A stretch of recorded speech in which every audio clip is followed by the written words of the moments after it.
दुनिया में इंसान एक तरह से पैदा होते हैं, यहाँ कोई मुख से पैदा हो रहा है, कोई भुजाओं से पैदा हो रहा है, कोई जंघे से पैदा हो रहा है। दुनिया चांद पर जा रही है और आप गाय गोबर गौमूत्र में विज्ञान ढूंढ रहे हैं।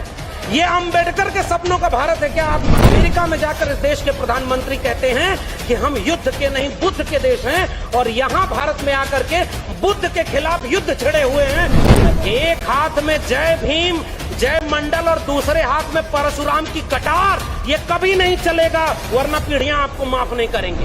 विष्णु मंदिर परशुराम मंदिर बनवा के बहुजन से सर्वजन करवा के आप क्या अपने आने वाली पीढ़ियों को जवाब दे पाएंगे? इस देश में जब स्कूल कॉलेज और विश्वविद्यालय के लिए आंदोलन होना चाहिए तो मंदिर मस्जिद के लिए आंदोलन हो रहा है। ये अम्बेडकर के सपनों का भारत है। जो लोग डॉक्टर अम्बेडकर का नाम लेते थे वो आज आलीशान महलों में रह रहे हैं, और जिन्होंने उनके किताबों को एक किया वो आज ऐसे टूटे फूटे घर में रह रहे हैं। वो बेच रहे हैं भारत को, मैं चैन से कैसे सो जाऊं, सौगंध मुझे इस मिट्टी की, मैं देश नहीं बिकने दूंगा। और हो क्या रहा है? शिक्षा बिक गई है। हवाई चप्पल वालों को जहाज में जलाएंगे, जहाज बिक गया। एरोप्लेन बिक गया, रेलवे बिक गई। सरकारी नौकरी -1% बची है। आपका रिजर्वेशन कहां बचा है? ये अम्बेडकर के सपनों का भारत है क्या? कि डॉक्टर अंबेडकर के सपनों का जो भारत है, सामाजिक न्याय का जो भारत है, उसे कैसे बनाया जाए और उसमें बुद्धिजीवियों की क्या भूमिका हो सकती है, इस बात में हमें अपनी बात कहनी है। और आपने मुझे बुलाने का जोखिम भी उठाया है,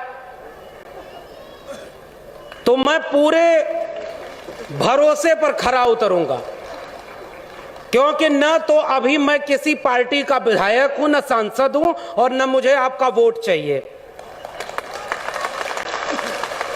यह एक वैचारिक आयोजन है, क्योंकि आपने डॉक्टर अंबेडकर से लेकर के तथागत बुद्ध का नाम लिया है, इसलिए यहां से सच बोलना बहुत जरूरी है। और आपके विषय पर पहली मेरी बात यही है कि बुद्धिजीवियों की आज सबसे बड़ी भूमिका क्या है। पहली बात तो यह कि मैं अपने को कोई बुद्धिजीवी नहीं मान रहा, अभी तो हम सीख रहे हैं। मैं उस जमीन पर हूं जहां अभी आज अलीगढ़ में हम अनंतराव अकेला साहब से मिलकर आए और मान्यवर कांशीराम का संग्रह लेकर आए कि डॉक्टर अंबेडकर ने जितना जो बात कही थी, मान्यवर कांशीराम ने, डॉक्टर अंबेडकर ने किताबों को जोड़ा, मैंने लोगों को जोड़ा है। उनके साथी से ये ऊर्जा लेकर आया, उनका घर देख करके आया जिस घर में वो रह रहे हैं, और उनकी पीड़ा भी सुन करके आया। जो लोग डॉक्टर अंबेडकर का नाम लेते थे वो आज आलीशान महलों में रह रहे हैं, और जिन्होंने उनके किताबों को एक किया वो आज ऐसे टूटे फूटे घर में रह रहे हैं। इसलिए जरूरत इस बात की है कि आप कहीं उस रास्ते तो नहीं जा रहे कि जैसे देवी देवता का नाम लेकर के राजनीति हो, माला पहनाया जाए, आप वहां पर डॉक्टर अंबेडकर को रख देंगे, तथागत बुद्ध को रख देंगे, तो हमारे जैसे लोग उसके खिलाफ खड़े होंगे, पहली बात। और उस समय उन्होंने कहा था बुद्धिजीवियों की भूमिका, मैं कोट करते हुए डॉक्टर अंबेडकर को यह बात कह रहा हूं। 1956 में डॉक्टर अंबेडकर ने एक वाक्य कहा एक सभागार में कि मुझे पढ़े लिखे लोगों ने धोखा दिया है। और वो धोखा क्या था? वो हमारे जैसे लोगों ने धोखा दिया, हम उन्हें धोखा दे रहे हैं। मैं अपने को शामिल करके ये बात बोल रहा हूं। हम माहौल बदला है तो डॉक्टर अंबेडकर के बिना अब किसी का काम नहीं चल पा रहा है। सब नाम ले रहे हैं डॉक्टर अंबेडकर का, और वो लोग भी नाम ले रहे हैं जो अपना सारा काम डॉक्टर अंबेडकर के खिलाफ कर रहे हैं। इस खतरे से बचना जरूरी है। मैं कोट पढ़ रहा हूं, 1940 में, किताब का नाम है पाकिस्तान और the partition of India. Doctor Ambedkar क्या लिख रहे हैं आप सुनिए। अगर हिंदू राज हकीकत बनता है तब वह इस मुल्क के लिए सबसे बड़ा अभिशाप होगा। हिंदू कुछ भी कहें, हिंदू राष्ट्र, हिंदू धर्म समानता, स्वतंत्रता और बंधुत्व के लिए खतरा है। उस आधार पर वह लोकतंत्र से मेल नहीं खाता है। हिंदू राज को किसी भी कीमत पर रोका जाना चाहिए, डॉक्टर BR अंबेडकर कह रहे हैं। इसलिए मैं इस मंच का इस्तेमाल केवल अपने विषय के लिए कर रहा हूं। आपने मुझे विषय दिया है कि बुद्धिजीवियों की भूमिका क्या होगी, तो बुद्धिजीवियों की भूमिका यह होगी कि आंख में आंख डाल करके वह सच कहा जाए जो वक्त में कहने पर जेल में भेजा जा रहा है। दूसरी बात, डॉक्टर अंबेडकर के सपनों का भारत कैसे बनेगा? आप ये कहेंगे कि हमने उनकी मूर्ति बनवा दी, उनका आवास जो पुराना आवास था उसको बना दिया, हम आपको धन्यवाद कहेंगे। फिर आपसे पूछेंगे कि डॉक्टर अंबेडकर के सपनों के भारत में क्या था? आप कह रहे हैं शिक्षा थी। तमाम नेता लोग हैं, मैं किसी का नाम नहीं लूंगा, बुद्धिजीवी इशारों में बात करता है। हम किसी व्यक्ति और नेता को इतना महत्व क्यों दें कि उसका नाम लेने की जरूरत पड़े? अब मैं आपसे सवाल पूछ रहा हूं, डॉक्टर अंबेडकर, बिरसा, फूले, पेरियार, यहां से लेकर तथागत बुद्ध तक सबसे महत्वपूर्ण लड़ाई कौन सी थी? शिक्षा की। आपने भी कहा शिक्षा की लड़ाई अगर सबसे महत्वपूर्ण है और शिक्षा के लिए सारा काम हो रहा है, तो एक बात बताइए, इस देश में जब स्कूल, कॉलेज और विश्वविद्यालय के लिए आंदोलन होना चाहिए तो मंदिर मस्जिद के लिए आंदोलन हो रहा है। ये अंबेडकर के सपनों का भारत है। कितने नए विश्वविद्यालय और स्कूल बने? मैं विश्वविद्यालय में पढ़ा रहा हूं, दिल्ली विश्वविद्यालय में, आज तक अभी टेम्परेरी प्रोफेसर हूं और मुझे इस बात की चिंता नहीं है कि सच बोलने पर आप मुझे क्या करेंगे। अरे मैं आपकी तारीफ करता तो मुझे आज एसोसिएट प्रोफेसर बना देते, लेकिन मुझे पता है कि आपसे अगर इतनी मदद ले लूंगा तो वही बोलना पड़ेगा जो इस मंच से मजबूरी में बोलना पड़ता है, इसलिए सच बोलूंगा। अब मैं आपको तथ्य दे रहा हूं। पहली चुनौती आज के नौजवानों की, नई शिक्षा नीति बनाई गई है। मैं 3 क्लॉज उसके बता रहा हूं। पहला, स्कूल जो पर हर एक गांव के पास स्कूल बनाए गए थे, उन स्कूलों को अगर 3000 से कम विद्यार्थी हैं तो उन्हें मर्जर या क्लोजर की पॉलिसी के तहत बंद किया जाएगा और गांव में मेटा स्कूल बनाए जाएंगे। बताइए, यह शिक्षा क्रांति है? दूसरी बात, 45,000 डिग्री कॉलेज इस समय इस देश में आज हैं। नई शिक्षा नीति 2020 कह रही है कि 20 साल में 45,000 डिग्री कॉलेज को क्लोजर और मर्जर के जरिए 15,000 डिग्री कॉलेज पर लाया जाएगा। उनके 3 ग्रेड बनाए जाएंगे। इस देश में वर्ण व्यवस्था बनाई गई थी। दुनिया में इंसान में कोई भेद नहीं, यहां पर इंसान, और वो भी कैसे इंसान, दुनिया में इंसान एक तरह से पैदा होते हैं। यहां कोई मुख से पैदा हो रहा है, कोई भुजाओं से पैदा हो रहा है, कोई जंघे से पैदा हो रहा है। दुनिया चांद पर जा रही है और आप गाय गोबर गौमूत्र में विज्ञान ढूंढ रहे हैं। यह अंबेडकर के सपनों का भारत है क्या? आपसे मैं पूछ रहा हूं, यह अंबेडकर के सपनों का भारत है क्या? यह बुद्धा, फूले, पेरियार के सपनों का भारत है क्या? नई शिक्षा नीति में क्या लिखा गया है, क्लॉज पढ़ के बता रहा हूं। उन सब में ग्रेडेड ऑटोनॉमी दी गई है। उसका आसान भाषा में समझिए। ग्रेडेड ऑटोनॉमी का मतलब है 3 ग्रेड के यूनिवर्सिटीज आपके देश में चलेंगे, डिग्री कॉलेज से लेके यूनिवर्सिटीज। सी ग्रेड के यूनिवर्सिटी जैसे गवर्नमेंट फंड देगी, और उसमें गवर्नमेंट फंड देगी लेकिन कोई भी स्किल डेवलपमेंट का कोई प्रोग्राम नहीं चलेगा, और उस इंस्टीट्यूट के ऊपर यह प्रेशर रहेगा कि वो अगले नैक, नेशनल एकेडमिक एश्योरेंस जो कमेटी है, उसके नैक के रिपोर्ट के पहले वो ग्रेड को मॉडिफाई करके बी ग्रेड में जाए। बी ग्रेड में जो सिलेबस जो दिया जाएगा वह आधा गवर्नमेंट पैसा देगी और आधा इंस्टीट्यूट को अपने जनरेट करना होगा। और ए ग्रेड की यूनिवर्सिटी वो यूनिवर्सिटी होगी जिसको 1 भी रुपया सरकार नहीं देगी, सेल्फ फाइनेंस कोर्सेज चलेंगे और ग्रेडेड ऑटोनॉमी और बोर्ड ऑफ गवर्नर्स के जरिए उनका पूरा काम चलेगा। अब मैं आपसे सवाल पूछता हूं, जहां सबसे कम स्किल और सबसे कम पैसा रहेगा, वहां क्या दलित, पिछड़े, आदिवासी पढ़ने जाएंगे? आपके घर के बच्चे पढ़ने जाएंगे? आपके घर के बच्चे वहां जा पाएंगे? और जहां फीस अगर 1 लाख रुपए हो जाए तो वहां कितने दलित, पिछड़े, आदिवासी जाएंगे? नई शिक्षा नीति के नाम पर इस देश में स्कूल से लेकर के विश्वविद्यालयों तक अंबानी और अडानी के हाथों बेच दिया गया है। क्या यह अंबेडकर के सपनों का भारत है क्या? और यह बात आप कह रहे हैं कि हमने क्रांति कर दी। किस बात की क्रांति? कितने नए स्कूल खुले, कितने नए। अब तीसरी बात, इस देश में, मैं दिल्ली में रहता हूं, अशोका, गलगोटिया और Amity university, lovely professional university खुली है, वो सारी प्राइवेट यूनिवर्सिटी हैं। किसी एक में रिजर्वेशन लागू है क्या? नहीं है ना। रिजर्वेशन, अभी मुख्यमंत्री जी, पूर्व मुख्यमंत्री जी बोल रहे थे, एक समय जब रिजर्वेशन लागू हुआ तो 50 to 60% गवर्नमेंट जॉब हुआ करती थी, तब आपको आरक्षण का लाभ मिलता था। आज क्या हुआ? वो बेच रहे हैं भारत को। मैं चैन से कैसे सो जाऊं, सौगंध मुझे इस मिट्टी की, मैं देश नहीं बिकने दूंगा। और हो क्या रहा है? शिक्षा बिक गई है। हवाई चप्पल वालों को जहाज में जलाएंगे, जहाज बिक गया, एरोप्लेन बिक गया, रेलवे बिक गई, सरकारी नौकरी -1% बची है। आपका रिजर्वेशन कहां बचा है? ये अंबेडकर के सपनों का भारत है क्या? ये मेरा सवाल है आपसे। तीसरी बात, जो शिक्षा और रोजगार, दो बात हमने कर लिया। अब आइए स्वास्थ्य पर। इस देश में खांसी, जुकाम, नजला से कोई मर जाए तो ये राष्ट्र किस बात का राष्ट्र है? डॉक्टर अंबेडकर ने 26 नवंबर 1949 को संविधान सभा की आखिरी बैठक में यह बात कही थी कि इस देश में सबको राजनीतिक बराबरी दे दी गई। हमने एक व्यक्ति एक वोट का अधिकार दे दिया है, लेकिन अगर इस देश में सामाजिक और आर्थिक गैर बराबरी दूर नहीं हुई तो ये राजनीतिक बराबरी का कोई मतलब नहीं। यह संविधान, अगर इसे लागू करने वाले लोग अच्छे नहीं हुए तो कागजों का पुलिंदा है और मैं सबसे पहले इसे जलाऊंगा।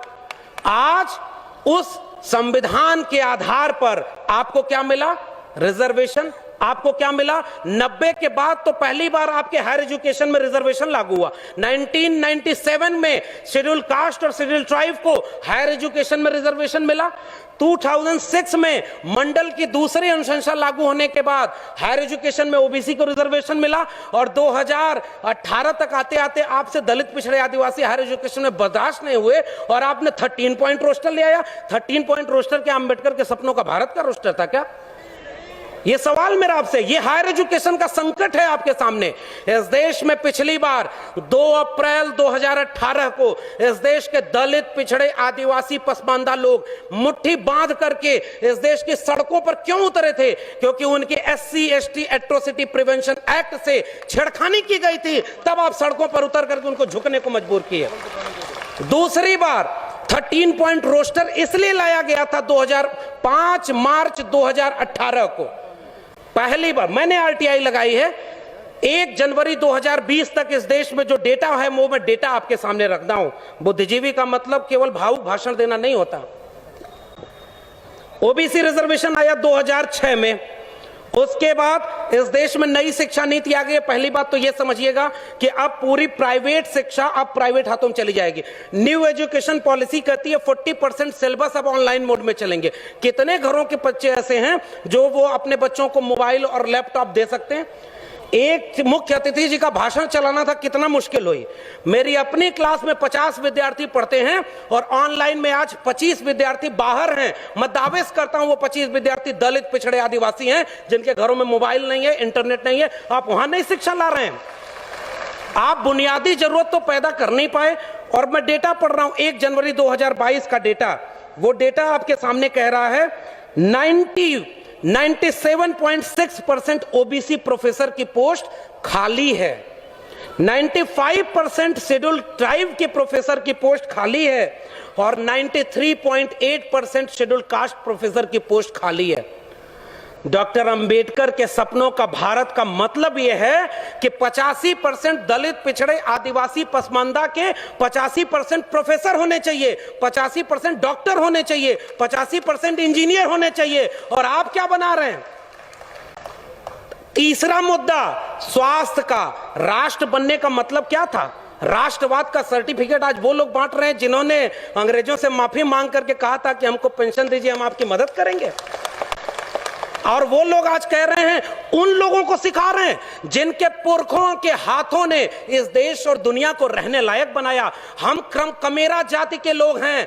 कुर्मी, कोयरी, लोहार, नाई, मोची, मल्ला, निषाद और तमाम वो जातियां जिन्होंने हाथ से श्रम करके इस दुनिया को रहने लायक बनाया है, इस राष्ट्र को बनाया है। बिरसा मुंडा, जयपाल सिंह मुंडा, अब्दुल कयूम अंसारी, आसिम बिहारी, नारायण गुरु, ईवी रामास्वामी नायकर, पेरियार, ज्योतिबा फूले, सावित्रीबाई फूले और वहां से लेकर के शाहू जी से होते हुए डॉक्टर अंबेडकर, डॉक्टर लोहिया, मंडल और कांशी राम, इन लोगों की विरासत ने जिस राष्ट्र को बनाया, आज कोई और आके हमसे कहता है कि पहले कागज दिखाओ कि तुम इस देश के नागरिक हो कि नहीं। नागरिकता इस देश की सबसे बड़ी जिम्मेदारी है।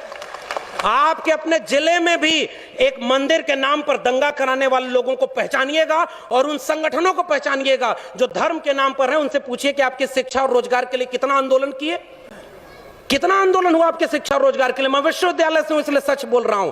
आखिरी बात, स्वास्थ्य व्यवस्था उस राष्ट्र की सबसे बड़ी जरूरत थी ना। पहले के जमाने में कहा जाता था कि 3 चीजें एक जिंदगी की सबसे बड़ी जरूरत हैं, रोटी, कपड़ा, मकान। इंसान होने की सबसे बड़ी जरूरत क्या है? हमारे पुरखों ने आत्मसम्मान आंदोलन चलाया, पेरियार, ईवी रामास्वामी नायकर ने सेल्फ डिग्निटी मूवमेंट चलाया।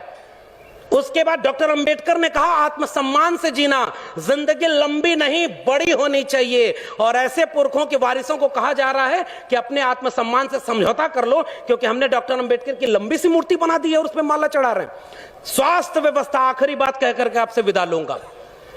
कोरोना आया, दुनिया जब कोविड से लड़ रही थी, हमारे यहां कहा जा रहा था गोबर ले लो, गौमूत्र पी लो, कोरोना दूर हो जाएगा। मैं एक सवाल पूछता हूं, आप जिस धर्म की किताबों के नाम पर नफरत फैलाते हैं, आप जाइए और अमेरिका में बोलिए कि हमारे यहां कुछ लोग ये बात कहते हैं कि महाभारत काल में इंटरनेट था, हम नाली के गैस से चाय बनाते थे। दुनिया जब विज्ञान और चेतना की बात कर रही है, आप अपनी पीढ़ियों को मूर्ख बना रहे हैं। आप उन्हें धर्म के नाम पर 20, 25 साल, 30 साल पीछे ले जा रहे हैं। अमेरिका में जाकर इस देश के प्रधानमंत्री कहते हैं कि हम युद्ध के नहीं बुद्ध के देश हैं, और यहां भारत में आकर के बुद्ध के खिलाफ युद्ध छिड़े हुए हैं। हमें वो बात सच कहनी होगी। और उस समय जो दुनिया में क्या हो रहा था, दुनिया कोविड से लड़ रही थी। आपके सामने जो दूसरा सबसे बड़ा खतरा है, वही इशारा करके जा रहा हूं। आपके सारे public funded education, public funded sector, Ambani और अडानी जो दोस्त चुनाव लड़वाते हैं ना, उनके हाथों बेच दिया गया है। आपके हाथ में कुछ बचा नहीं है। और वही बेचने के लिए आज कहा जा रहा है कि हम मौद्रीकरण कर रहे हैं। इस देश में यहां का मुख्यमंत्री दिल्ली में प्रचार कराता है, जिसके जेब में पैसा है वो अपना प्रचार कराते जाओ। कोविड आया, लाशें किस राज्य की नदी में तैरी थी? कौन सा धर्म इजाजत देता है कि दफना दो अपने लोगों को? और आखिरी सवाल, अगर सरकारी क्षेत्र के विश्वविद्यालय बेचे जाते हैं तो क्या कहा जाता है? प्रोडक्टिव नहीं है।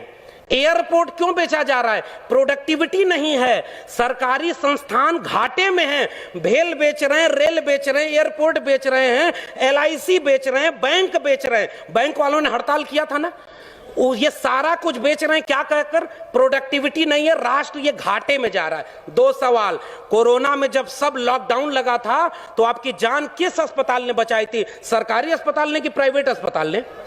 प्राइवेट अस्पताल तो बंद थे, सरकारी अस्पताल ने जान बचाई। तो जो प्रोडक्टिव नहीं है वो जान कैसे बचा रहा था? और दूसरा सवाल, अगर ये सारी चीजें घाटे में हैं तो ये अंबानी और अडानी उसे खरीद क्यों रहे हैं? ये सवाल है मेरा आपसे। आप जिसको कह रहे हैं ये घाटे में है, इसको बेच देना चाहिए, तो ये जो उद्योगपति जो मुनाफा कमाने के लिए आपके सर का बाल तक बेच दे, वो एक घाटे वाली कंपनी खरीदेगा क्या? हमारे पुरखों ने इस देश को बनाया है। आज मैं आपसे आखिरी बात कहकर के जा रहा हूं, आज सबसे बड़ा धोखा और सबसे बड़ा खतरा इस देश के नौजवानों को है, जिनकी पीढ़ी को धर्म के नाम पर अंधा बना दिया गया है। स्कूल, कॉलेज और विश्वविद्यालय जाने के नाम पर वो बुली ऐप बना करके 100 मुस्लिम महिलाओं को ऑनलाइन नीलाम कर रहे हैं। वो 18 और 20 साल के बच्चे हैं। आपकी पीढ़ियां बर्बाद कर दी गई हैं और आपसे कहा जा रहा है कि हम डॉक्टर अंबेडकर की वजह से यहां बैठे हैं। मैं कह के जा रहा हूं, जो आपके शिक्षा और रोजगार की बात न करे। मैं ओबीसी समाज से आता हूं और मैं ओबीसी समाज से भी शिकायत करता हूं और वहां से भी गालियां खाता हूं। मुझे वोट नहीं चाहिए किसी का। हम अपने दम पर उस यूनिवर्सिटी के प्रोफेसर बने हैं, किसी के वोट मांगकर नहीं बने। तब तक समझते थे कि हमारे पुरखे, हमारे घर परिवार वाले मेहनत करके इलाहाबाद यूनिवर्सिटी पढ़ाए और इलाहाबाद यूनिवर्सिटी टॉप किया। दिल्ली यूनिवर्सिटी में जाके प्रोफेसर बने, तब तक ये समझते थे कि हम अपनी काबिलियत से बने हैं, लेकिन बाद में ये समझ में आया जब हमने अपने पुरखों को पढ़ा कि अगर इस देश में भारत का संविधान और मंडल कमीशन न होता तो मैं कभी यहां नहीं होता और आपके सामने खड़ा नहीं होता। तो जिस सीढ़ी से चलकर मैं आया हूं वो सीढ़ी मेरी आंखों के सामने तोड़ी जा रही है, और मंच पर आकर के मैं आपसे तालियां बजवाने के लिए वो बात कहूं कि सब लोग खुश हो जाएं और कल को मुझे वाइस चांसलर बना दें, वो वाइस चांसलरी किस काम की है कि कल वापस जाके जब मेरे लोग मुझसे पूछेंगे मेरी नौकरी बर्बाद हो गई, शिक्षा बर्बाद हो गई, रोजगार बर्बाद हो गया, तुम उन लोगों के साथ बैठ करके कह रहे थे जय भीम जय मंडल। ये सबसे बड़ा खतरा है। उन लोगों को पहचानिए जो आपके वैचारिक दुश्मन हैं। मैं ओबीसी समाज से आता हूं और मैं ओबीसी समाज को एक शिकायत करता हूं। इस देश में ज्योतिबा फूले माली जाति से आते थे, ओबीसी थे। डॉक्टर अंबेडकर ने उन्हें अपना तीसरा गुरु बनाया था। शाहू जी महाराज ओबीसी जाति के थे। पेरियार चरवाहा समाज के थे। ओबीसी घरों में इनकी तस्वीरें नहीं है। शिवदयाल सिंह चौरसिया 1928 में बिहार में और उत्तर प्रदेश में आदि हिंदू सभा बनाए, और जब हिंदू लोगों ब्राह्मणों के पास गए और उनसे कहे कि मैंने आदि हिंदू सभा बनाया है, इसकी मेंबरशिप ले लो, तो ब्राह्मणों ने कहा हम हिंदू थोड़े ही हैं, हम तो आर्य हैं। तब चौरसिया साहब खड़े हुए और उन्होंने वो पर्चा फाड़ के कहा जब तुम हिंदू हम हिंदू, हम तो ये समझते थे दोनों एक हैं, और जब तुम हिंदू नहीं तो हम भी हिंदू नहीं। और उन्होंने उसका नाम बदल कर कहा depressed classes league, backward classes league. 1948 में उसका लखनऊ में सेमिनार कराया और उसकी अध्यक्षता करने के लिए पेरियार और डॉक्टर अंबेडकर को बुलाया, तब जाके बहुजन एका बनी थी। बस खतरा यह है कि उन लोगों को पढ़ने नहीं दिया गया। पनवाड़ी घरों में शिवदयाल सिंह चौरसिया का नाम नहीं है। मेरे अपने यादव घरों में पेरियार ललई सिंह यादव का नाम नहीं है। पेरियार ललई सिंह यादव ने क्या कहा था, मैं उनकी बात कह के रहा हूं। बलिदान न सिंह का होते सुना, बकरे बलिवेदी पर लाए गए, न काटे टेढ़े पादप गए, सीधों पर आरे चलाए गए, विषधारी को दूध पिलाया गया, विषहीन सदा तड़पाए गए। ये कहा था पेरियार ललई सिंह यादव ने। और जब त्रिवेणी संघ बना 1930 में बिहार में, और बाद में अर्जक संघ बना उत्तर प्रदेश में, इन दोनों का नारा क्या था, ब्राह्मणवाद की क्या पहचान, गिटपिट बोले करे न काम, और मानववाद की क्या पहचान, ब्राह्मण भंगी एक समान। जिसमें समता की चाह नहीं वह बढ़िया इंसान नहीं, समता बिना समाज नहीं, बिन समाज जनराज नहीं। जो जमीन को जोते बोए वो जमीन का मालिक होए, सबको शिक्षा सबको काम, वरना होगी नींद हराम। हमारे डॉक्टर लोहिया ने कहा 100 में पिछड़ा पावे 100 में 60, संसो पाने बांधी गांठ। तब उसको जगदेव बाबू और रामस्वरूप वर्मा ने नारे को आगे बढ़ाया कि 100 में 90 शोषित हैं, शोषितों ने ललकारा है, धन धरती और राजपाट में 90 भाग हमारा है। 10 का शासन 90 पर नहीं चलेगा, नहीं चलेगा। जो जमीन को जोते बे वो जमीन का मालिक होए, और राष्ट्रपति हो या भंगी की संतान, सबको शिक्षा एक समान, सबको शिक्षा सबको काम, वरना होगी नींद हराम। और सबको शिक्षा दे न सके जो, वो सरकार निकम्मी है, और जो सरकार निकम्मी है वो सरकार बदलनी है। आप नेताओं के गुलाम बन गए इसलिए क्योंकि आप एकजुट नहीं रहे। अचानक कोई नेता आके कहता है कि आप चलो हिंदू धर्म खतरे में है, अरे उससे रोक के पूछिए हमारा स्कूल और विश्वविद्यालय खतरे में है, तब तुम क्यों नहीं आए? मेरी नौकरी कोरोना में चली गई, तब तुम क्यों नहीं आए? हमारी अर्थव्यवस्था डूब गई, तब तुम क्यों नहीं आए? और 85% हिंदू तब बनाते हो जब मुसलमानों के खिलाफ दंगा कराना होता है। और उसके बाद दलित महिला थी, सुनिए, दलित महिला थी उत्तराखंड में, खाना बनाकर स्कूल के बच्चों को खिलाती थी, और दलित महिला की जाति देखकर सवर्ण बच्चों ने कहा हम खाना नहीं खाएंगे, तब हिंदू धर्म खतरे में क्यों नहीं आया? यह मेरा सवाल है। उस महिला की जाति देखते हो क्योंकि वो दलित है इसलिए हम खाएंगे नहीं? पूछिए उन लोगों से 2 अप्रैल के भारत बंद के दिन वो लोग कहां थे जो केंद्र से लेकर के राज्य में सत्ता में बैठे थे और दलित सीटों पर चुन करके गए थे? पूछिए उन लोगों से 13 पॉइंट रोस्टर आया तो वो कहां थे? पूछिए उन लोगों से नई शिक्षा नीति के नाम पर जब सब बेचा जा रहा है, और आज आप कह रहे हो पाकिस्तान कब्रिस्तान। इस देश में हिंदू मुस्लिम की आग तब लगाई जाएगी जब दलित पिछड़े आदिवासी बच्चे अपनी शिक्षा, रोजगार और स्वास्थ्य की बात करेंगे।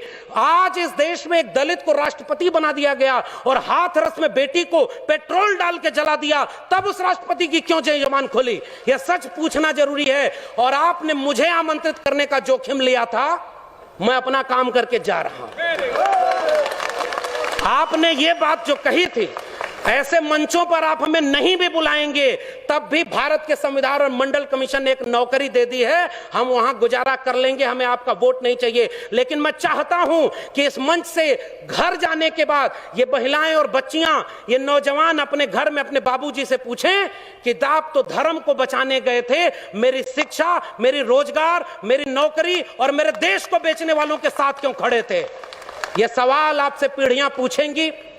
मैं जानता हूं कि मेरी बातों का कोई असर नहीं होगा, पता नहीं अगली बार आप बुलाएंगे भी कि नहीं बुलाएंगे। लेकिन मैं ये बात कह के जा रहा हूं, जंगल में आग लगी, चिड़िया पानी डाल रही थी और कुछ चिड़िया उस पेड़ से उड़ नहीं रही थी। कविता लिखी है कि आग लगी इस वृक्ष को, जलने लागे पात, उड़ते क्यों नहीं पक्षियों जब पंख तुम्हारे पास। उन पक्षियों का जवाब ध्यान से सुनिएगा, फल खाएं इस वृक्ष का, गंदे कीन्हे पात, धर्म हमारा यही है, जले इसी के साथ। आपके लोग आपको छोड़ करके जो चले गए अपनी सत्ता और कुर्सी के लिए, बाबा साहब के सबसे अच्छे वारिस, सबसे बड़े वारिस ने एक किताब लिखी है, उसको पढ़िएगा, चमचा युग।